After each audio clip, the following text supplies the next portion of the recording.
it is over for France in Senegal, and I'm pretty sure Macron knows it, especially with the new duo, which is Ousmane Sonko, who was the people's favorite opposition leader in Senegal that was running against Macky Sall, but then was taken out, so he was not able to be part of that election. He had to make way for his friend and also his right hand, Bassirou Diomaye Faye, who has now won the election, and he has become Senegal's youngest president-elect. These two are about Senegal and the Senegalese people. They're not about France, and they're not about to be puppets to foreign nations. At least that is what they have promised their people. And from some of their conversation with the people, that is their aim. It is high time for France to lift its knee off our neck and put an end to this unjust oppression. Centuries of misery, human trafficking, colonization, and neocolonization have caused immeasurable suffering. It's time to put an end to this cycle of oppression. It's high time for France to leave us alone. It's time for France to take a cue from its European neighbors and learn a valuable lesson in independence. Germany is the leading economic power in Europe, significantly surpassing France, which is ranked as the third or fourth largest economic power globally. Germany does not exploit any country, any colony. I can mention Italy, I can mention Spain, who had colonies before, but who do not exploit anyone, who do not interfere, who do not impose leaders in their former colonies. On what grounds does France believe it can continue to impose leaders on us and make choices on our behalf? This must come to an end. And the emerging Africa, the African youth, the African elites, and the African diaspora all stand united in saying no, it cannot continue any longer. France's hypocrisy is evident and pervasive in daily life. Let's examine the cases of Mali and Chad as prime examples of this hypocrisy. In Chad, where the constitutional process has been interrupted, France applauded and its president visited to officially consecrate the new king's coronation ceremony. In Mali, where it is not the constitutional process that has been interrupted, but the transition process, France has condemned and even packed up its things to say that it is leaving Mali.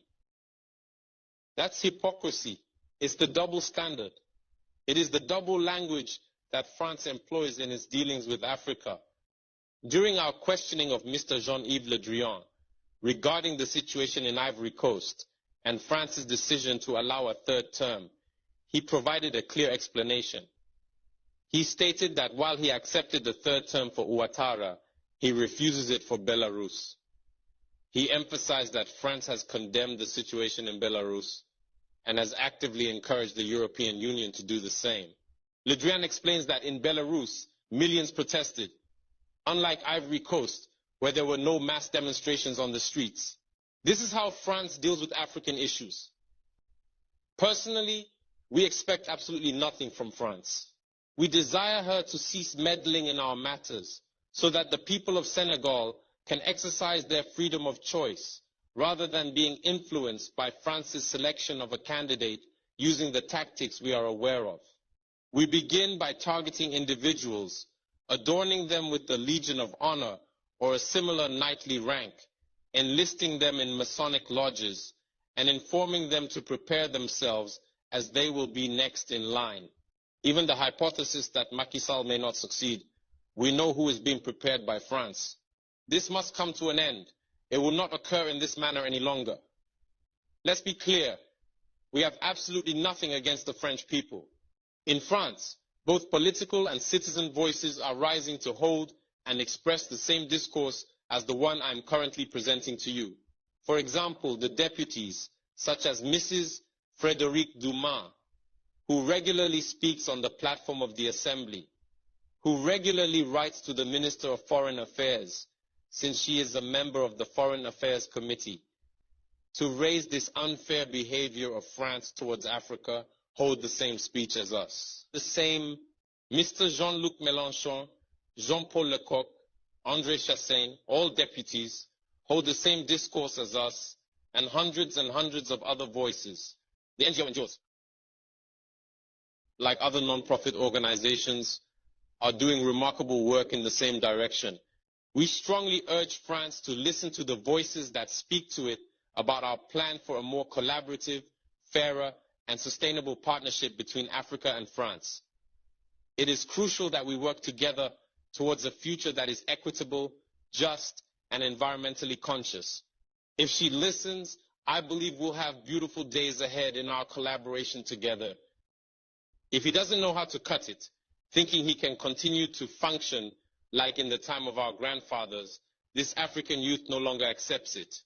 France must make preparations for a definitive break and completely withdraw from Africa. Africa belongs to Africans, not France. She belongs to no one else, neither China, nor the United States, nor anyone else. The person you watched in that video is Ousmane Sonko. He is loved by the people of Senegal, especially the youth. They were ready to go to war for him. They were ready to protest. And unfortunately, a lot of people also lost their lives because of the protest and the Senegalese police dispersing them, using force.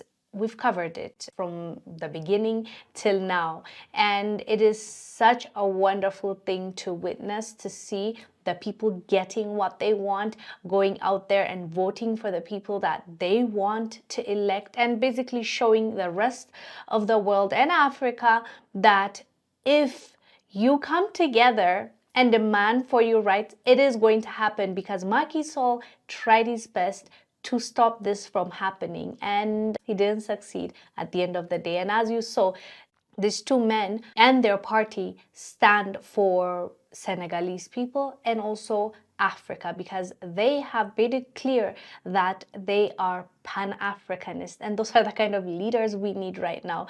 Leaders that would put their own people first instead of being a puppet to the West. That is what we've been fighting against. And as you know, President Macky Sall is accused of being a puppet for the Western world, and they seem to really love him. And even if it was not Macky Sall, they wanted another person to win this election. It just never happened because the people of Senegal said no. As I said, this is a win for the people of Senegal as well as Africa, because this young man care about us, and those are the kind of people we need to put in the leadership role. Anyways, fam, let us know down below what your thoughts are about this. I'm Wongel Zelalem.